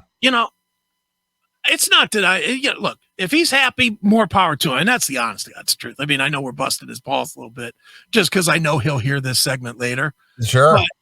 But if he's happy and this chick is the one, all more power to you. But it's like, dude, what is the fucking rush? Move her in. What does the piece of paper mean? Doesn't mean shit. What do you get? Cheaper health care? Pay the extra $8 a month. I mean, how much of a difference is the health care? Honestly. Assuming you even have that. Yeah. And if you don't, couldn't you do a civil union or a civil agreement or something? Yeah. There's got to be a way around it. There's got to be a way that's not a bad contract for half your shit. I mean, God damn it. How do you fucking do that? How do you obligate half your shit? If I was in a relationship, dude, when I was messing around with Teresa and she was living here and it was like when it was fucking very apparent that was going to be a fucking disaster, yeah. Which that was a disaster. Yes, it was. But I can remember one day after she left, I walked through this house and I was like, I'll have to give up that. I'll have to give up that. I'll have to give up that. And it's like, dude, get rid of her. And I did. I had to be like, get the fuck out of here. That again, I don't ever try to say that I'm brilliant at dating. I'm not. Teresa's another fine one. I hooked up with her. I think we dated for 2 weeks and I moved her in. I think it was it 2 weeks? It didn't take very long. It was like no time. Yeah. And then she was living here. And then once she was living here, I was like, all of a sudden I was like, man, I do not like this girl. How do I get out of this? Right. And even that, it still took me a month and a half to get her out. Yeah. And then, that's a whole story all by itself, because then it was like, I packed all her shit into a box, and she wanted to come and get the box. And I was like, no. I told her absolutely no. I said, I'll leave the box outside, but I will not fucking meet. I didn't want to meet with her even. I just didn't want to I wanted nothing to do with her. So then she agreed to have her dad come and pick up her shit. I remember you telling me that. You know, and then the dad came and he wanted to talk me through it. I was like, dude, take the shit. Take the stuff. It was like it was such a mess. But again, I was in that weird. It was my first. She was the second girl I actually dated after Georgetta, and first one was a mess. You know, the one that had me going to church. Right. That was a disaster. And then Teresa was even worse, because Teresa was like, she was so much younger than me. And I really realized super quick. And that's why I don't understand how you can do what you do, because she was 13 years younger than me. And it took me about a day to realize that other than fucking, I had nothing in common with this one at all. I didn't want to talk to her. I didn't want to talk about what she was interested in. I had no interest, zero interest the same. And I was like, this is just like my fucking marriage. Right. I have zero interest other than drinking, and she liked to drink. I will say she did like to drink, but that's all we did. Drink and drink. and then, you know, we'd wake up. I had to work. I'd be trying to work, and she'd be like, let's go do something. I'm bored. Because she didn't have a fucking job. Yeah, of course. And it was like 11 o'clock in the morning. I was like, look, I got to fucking work. Yeah, I got to make some money here. And she'd be like, well, when are you going to be done? And I, you know how I work. There is no, well, it's 5 o'clock, toot, whistle blew, time to leave. You know, that shit ain't happening with me. With me, it could be 5 o'clock. It could be 5 o'clock in the morning tomorrow. It could be 3 days from now. There's no telling how long I'm going to work. That didn't go well. Yeah, it was a mess. And that's really kind of when I was like, you know what? None of this is any good. and every time I tried to do something, it just kept getting worse and worse. The fucking thing with Amy. I thought I was in love with Amy. I really thought Amy was gonna be somebody I was gonna be. She's gonna be the one. I thought she was. I actually truly thought I was going to get into a longer. I wasn't going to get married, and I knew that. I had told her from day one that I told her from day one, if you have any thoughts of that at all, then tell me now, and we won't even get started in this, because I will not marry you. You know, no matter what, I'm not doing that. Right. But she came here, and I mean, dude, when she was here, I don't think I've had a more fun time with a chick ever. Yeah. Ever. I love my mom, but your mom showed me a more fun time. Dude, I'm telling you, I had so much fun with her. We were just having a lot of fun, a lot of partying. Carefree fun. It was great. And I mean, when she went back to Florida, and I was flying out to Florida like a month later. Like, I had tickets and everything to go and fly out to Florida. And it just went to shit in a mega hurry. Mm-hmm. And it was like, I'm done with this. I'm not trying to be in any relationship anymore. It's all fucking bad. It's all bad. And I honestly, truthfully believe that I do not believe for a minute that I could be in a good relationship now. I don't think so. I think I'm too selfish now. I think being single has really gotten me to a point where I would never be willing to compromise on anything. And that automatically means that the relationship's going to fail. You know, if you know that you won't compromise, then you might as well not even start a relationship. No, I agree. You know, I mean, that's kind of where I got to. Was I know I'm not willing to compromise not one fucking thing. I'm not willing to compromise giving up my vaginitarian hat. I'm not doing it. Fuck you. You know, and if I'm not willing to give up a stupid hat to be in a relationship, I'm certainly not going to be in that relationship long. Right. And it's like, fuck it. It's not worth it anymore. It's dumb. Relationships are stupid. I'm doing my part. Aunt. You're right, Aunt. I had to laugh about him. He was talking about, after he got out of his marriage with his first wife or his only wife, Yeah. and how she hired that Dominic Barbara for her attorney. Mm-hmm. And he married his wife while he was, as he calls it, a tin knocker. Right. Mm-hmm. Somebody who puts in HVAC systems and things, and then he became a radio star. Right.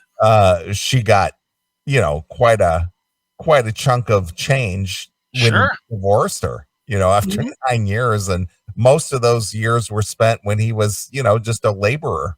Right. But she got the big money, even though he got the big money like in the last year of their marriage. Right. Yeah. And she got like future. Didn't she end up taking him back to court for? Yeah. Future earnings. Like when he landed at XM, then she took him back to court to get more money. Right. That's fucking nuts. Why would she be worth more checks, motherfucker? Why would she be worth more money after they're broke up because he got a new job? Right. That's crazy talk. Yeah. Courts are still, and again, this is why never again. I would never sign that contract again. To me, and this is a definite change. When I got married the first time, no thoughts of that kind of shit. Yeah, why would you think that way? No thoughts at all of ridiculous contract, marriage, giving up half my shit. It's just like, we're going to be fucking perfect forever. Now, I could not walk into that fucking room with let me read the fine print here. Let me see exactly what I'm fucking volunteering to give you now. It's fucking stupid. It's the dumbest contract of all the contracts.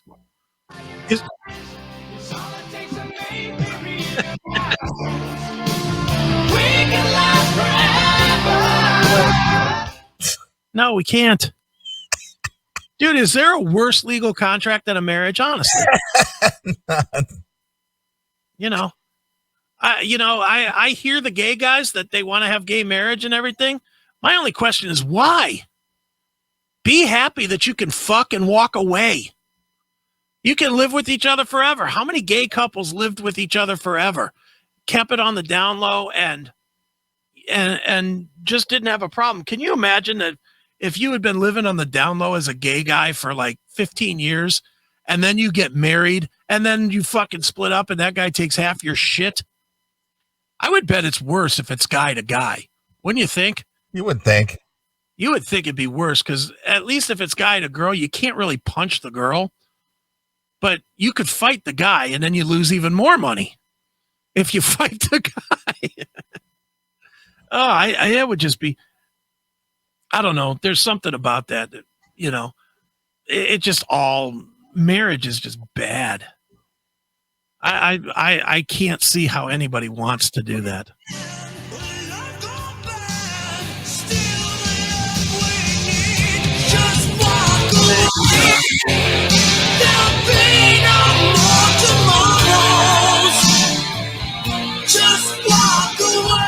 Yes. You won't be there for me. Right, John. One far away. I'm trying to say I'm sorry. Big mistake. Been far away. Just walk away. Don's biggest mistake, trying to say he's sorry. Never apologize. Never apologize. Just walk away. Yeah. They should change the lyric to "I'll never say I'm sorry." I'll never say I'm sorry. I'll just walk away. Change it to be like the new meaning of the older version of Don. It's like, just beat it, you bitch. Right. Just walk away. I'll never say I'm sorry. Just walk away. That's what I've always done. Yeah, I know. You're smarter than me. I've always just walked away. It's just like no drama, no fighting, no anger, no, it's just like I just walk away. You'll never see or hear from me ever again. Well, I walked away 23 years later when I was told to. I sat there and listened to Opie and Anthony rather, and Anthony's brother Joe Yeah. was talking about his divorce or breaking up with his chick, Right. and how his chick basically smacked herself in the face with a frying pan and called the cops and said he beat her up. Right. Yeah, I heard that. And he, he was a gun owner, and he had permits and all that shit, like you and I. Yeah. And they took his guns away, and he went to jail and all this, and he had to fight to get all that shit back because she fucking lied, and she banged herself in the face with a frying pan and said that he did it. Yeah. And he had to prove that he didn't do it. And how do you prove that you didn't do what he did, and Anthony told the story that Joe's ex-wife was confiding in the neighbor and basically Joe had to convince the neighbor to wear a wire. Wow. Where she basically admitted that she banged herself in the face with a frying pan and blamed it on him. But what if he wasn't able to convince the neighbor to do that? Yeah, he would have just been fucked. That's my point. Yeah, I don't, dude. It's, people can say what they want about me when I start talking about how the best way to go is just to start fucking whores and whatever. I'm telling you, that is the best way is to fucking buy a real doll. Well, see, here's the thing, and I'm just going to make a personal comparison to that story. Mm-hmm. When I was telling the story about 2 years ago about the Pittsburgh girl, yeah, and how she caused me such a issue that I drove all the way home from Pittsburgh and just didn't say a word and drove her home and dropped her off, and that was the end of it. And how could you do that, man? You should have just dropped her off on the side of the road and fucked that chick and blah blah blah, and and then I think about Anthony's story about his brother Joe, how his chick banged herself in the face with a frying pan and shit like that. It's just like, you know what? I don't need this. Right.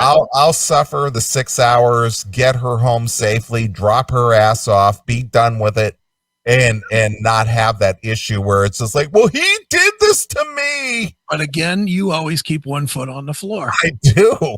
That's what I'm saying. If you're emotional, can't do it. Yeah. The emotional guy that I am would have been I would have got her home, but I would have been, if I didn't throw her out of the car, which I might have done, I probably would have done that.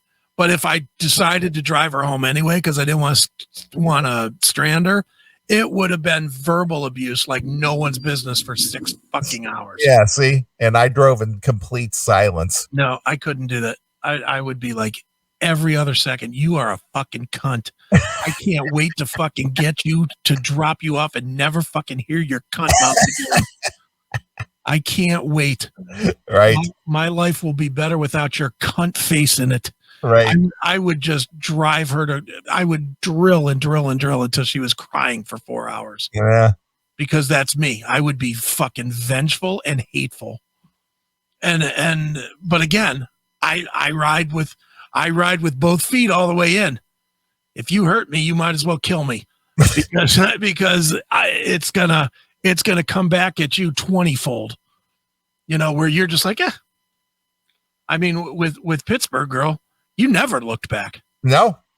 Not one time did I ever hear you fucking, and we've talked about other girls that you've broken up with or whatever, and you bring them up from time to time. Sure. That one, how long has it been now? 3 years, 4 years? It's been over 3 years. I've never heard you one time other than when we were talking about her here on the show, like personal conversations. I've never heard you say, I really wonder what she's doing. Nope. Don't care. Don't give a fuck. She's dead to you. Yeah, because she disparaged me. She disparaged the city that I love. She destroyed everything that I loved about, one of my passions and one of my favorite things in life. And she just destroyed it. And it was just like, you know what? You shit on everything that I love in life. And you don't deserve a second thought in my head. And you don't give it to her. Nope. Yeah, she was a fucking case. You know, and it's no different than the ones that have passed through the gates here who have shit on the show. Mm-hmm. You know, this is something that you and I have built over 25 years, and you shit on my show, you're done. You're out of here. Mm-hmm. I was doing this before I met you, and I'm doing this long after you're gone. So yeah, exactly. you shit on my show and what I do and my friendships and, you know, whatever it is that I've developed, Yeah. you know, you're not greater than that. So you're out of here. Yeah, dude. And that has caused me the same problems as you. It obviously caused me mega problems with Georgetta, but it caused me, I mean, dude, we've read the texts. We've read the texts that I've gotten from different people that I've dated. Yeah. They're like, that show is fucking awful and you're just an asshole. Like, okay. I told you up front. That's always my deal. It's like, well, I told you up front. This is what I do.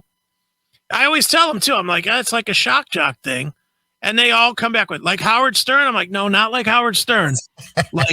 like the filthiest comic you've ever heard. Right. And they're just like, oh, it can't be that silly. Oh, I'm sure it's fun. I'm sure. And then they hear it and they're like, oh, this is fucking horrible. Yeah. And you know, again, I'm listening to these segments and then I hear Anthony go, well, Mom, if you're listening to this segment, turn the show.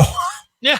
You know, turn it off. Don't listen because I'm going to talk about something I know you hate. And then he talks about, you know, I saw my mom the other day and she said, I was listening to you guys the other day and I had to turn the show off. He goes, you're not our demographic. Don't listen. Exactly. You know, I've had to have that conversation with my mom several times where she'll like tune in, or we have one mutual friend, her and I, right, that is a fan of the CMS. Okay. And he worked with her. He's younger. He's like my age. Okay. But he worked with her, so they're friends as well. All right. They're friends from work. And every once in a while, he'll share something on his Facebook from the CMS. And it'll be filthy.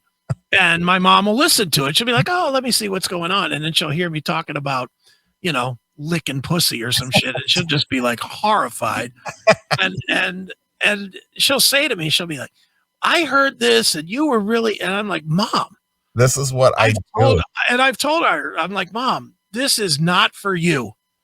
This is going to make you dislike your son. And why do you have to talk that way? Yeah, well, she doesn't do that. She knows I won't listen to that. Yeah, I know that. But you know what that reminds me of? Mm-hmm. That reminds me of Tony Soprano's mother. It's like, you know, I don't like that kind of talk. Exactly. I'm the only one in this family that doesn't use those kind of words. Yeah. You know, I don't like that kind of talk. I don't like that talk. Dude, it's one of the most upset my mom's ever been with me was I told her, you know, I mean, you've been here for a book release party. Yes. And my mom is very proud of me when I put these books out. Why not? Sure. You make accomplishments, you make achievements, you know. Yeah, and she'll come to the parties, even though they're fucking crazy parties. She'll come and watch me lose my fucking shit, and I don't tone it down because my mom's here. Right. You know, I'm Chris 1,000% of the time. With and other things, I told her in advance. I said, Mom, this is not the book for you. This is a book I do not want you to read. And she was like, oh, no, I'm going to read. I was like, Mom, I'm telling you, don't read this book. You will find it to be disgusting that this is your son. And she's like, no. And then she asked me for a book and I wouldn't give her a book. I told her, no. I said, if you're going to read it, you're going to have to buy it because I'm not giving you a book. And she never bought it. And I don't think she read it, but she was so upset with me that I actually put my foot down and said, I don't want you to share in this accomplishment with me. But, you know, I mean, dude, you've read that book or pieces of it. It's like, it's not for your mom. No, it's not your demographic. My mom does not need to read a story about me getting jerked off by a hooker and coming on her arm. Oh, God, that's great. You're right, Stephen. It is great. It was a great moment in my life. Unfortunately, some moments in my life are not meant to be shared with Mom. Right. It was a fun time. Sure. But you know, I have a lot of fun moments in my life that weren't meant to be shared with my mom. Tell him, Steve Dave. That's right, Steve Dave. You tell him. But yeah, she was absolutely deflated when I said to her, I don't want you to read this book. I'm just sparing your feelings, Mom. Yeah. And I am, because she would be disappointed. I know it. And she's pretty modern. I don't think she's a prude at all. But still, me telling stories about fucking hookers and jizzing on their arm in the street and stuff, she's gonna be horrified by this stuff. Or the story about the bachelor party. Right. Where I was banging the hookers, then I went back and banged the fucking fiance. It's like my mom doesn't need to read those. She doesn't need to know that story. It's not one that I sit around at Thanksgiving and say, Mom, you got to hear about this. Right.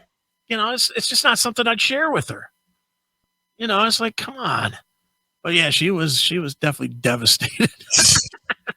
Hail and kill caller, you're on the air. Yep. I pretty much told my mom and dad everything. Everything. Pretty much, yeah. What do you mean pretty and much? Well, yeah, I basically have.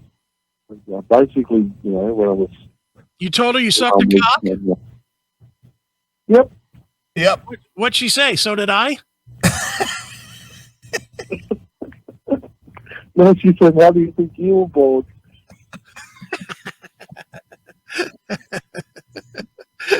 Tim, if I stuck to just sucking cock, you wouldn't be here to tell your story. No.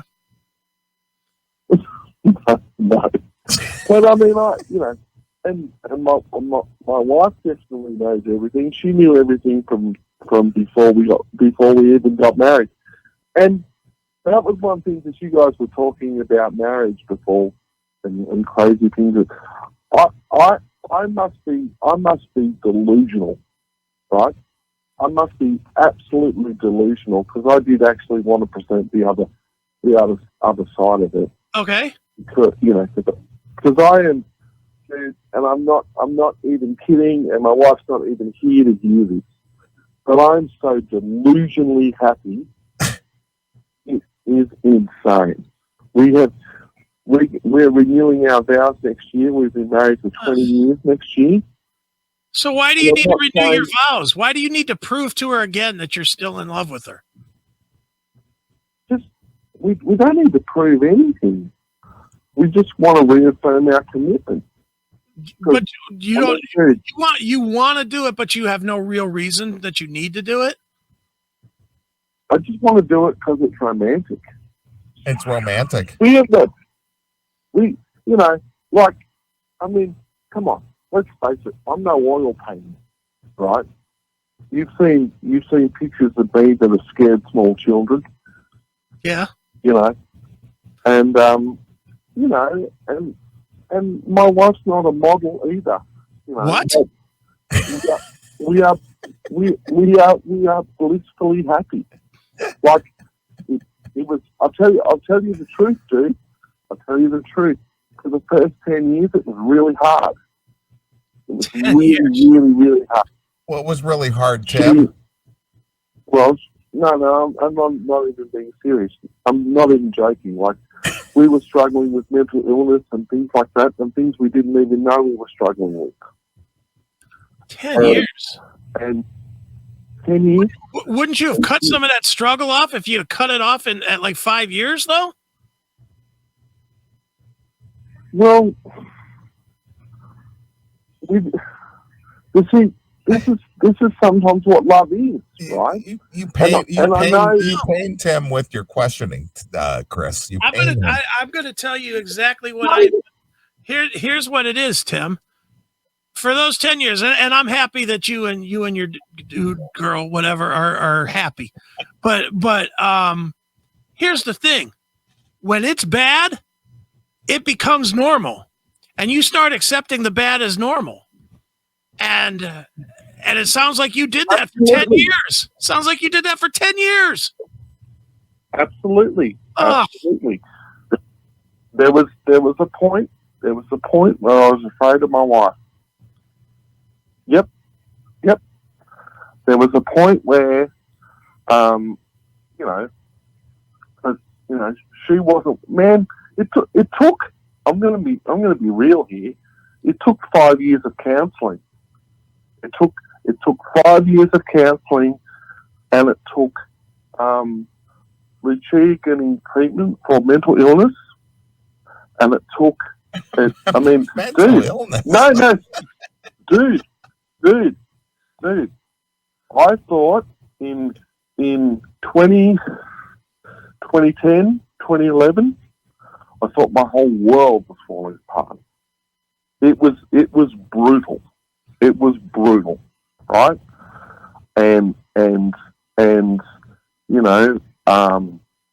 there were, when we discovered there was mental illness, and I had mental illness problems too, because I was in such a funk, such a depression, and I know that you understand what depression is, Chris. Yeah, it's very real. Sure. And such a funk that I wanted to go and jump off a bridge. What was it? Was it because Motley Crue announced that they were retiring? That was 2011. Is that part of it? No, stuff Motley Crue. No, I'm being real here. I'm just trying to... Dude, I get it. I get it. My point is, here's my point, and I'm not in any way, shape, or form just demeaning the fact that you found your way and everything's good. Here's my point. If tomorrow your chick came home and said, "Fuck you, I'm out of here," would you be willing to do this same fucking 10-year build again?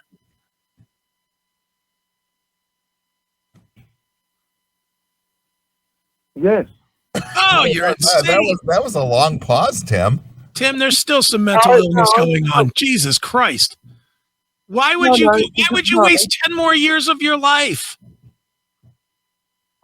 Well, because what? Why would you? How old are you, Tim? How old are you right now? 40. How old? 48. 48. So you would be willing to go until you're 60 years old before you could be happy? Oh, no. I thought you... No. That's what I'm saying. I'm saying if your chick left, you had to start over. And it was bad like it was the first 10 years of your current marriage. Would you stick around? No. All right, there you go. No, but I thought you meant... Sorry, I thought you meant like if something... I understood what you said, but I thought you meant if something happened, like somebody died or... No. But would I be willing to get married again? No, I wouldn't, because it nearly... There you go. You're making my point. You're making my point, Tim. It's like you did the struggle. I get it. I get what you're saying. You did the struggle, so you're good now, and God hopes that it stays that way. But if it doesn't, you're fucking donezo. You're out. Well, the thing, look, the thing is, no. I'm just trying to present the other side of the argument. And we're letting you talk, Tim. Go ahead. Would I go through this again? No, because it nearly destroyed me. Because we were dealing with something we didn't realize what we were dealing with. It's completely different. See, what I went through is completely different because we were dealing with a medical issue that neither one of us realized. We just thought it was depression. We didn't know. I'm not a doctor, dude. I don't know. My wife is my hero, right? Hero. Because yeah, absolutely. Because once she realized, yeah, I'm sick. She wasn't well, right? Once she realized I'm not well, she's like, good, now I can do something about it. And she has. And she's fantastic, and she's working, and she's amazing, right? But if it's just a normal relationship, if it's a normal relationship and the girl's just crazy. I don't know, Tim. Gender reassignment surgery is a mental illness.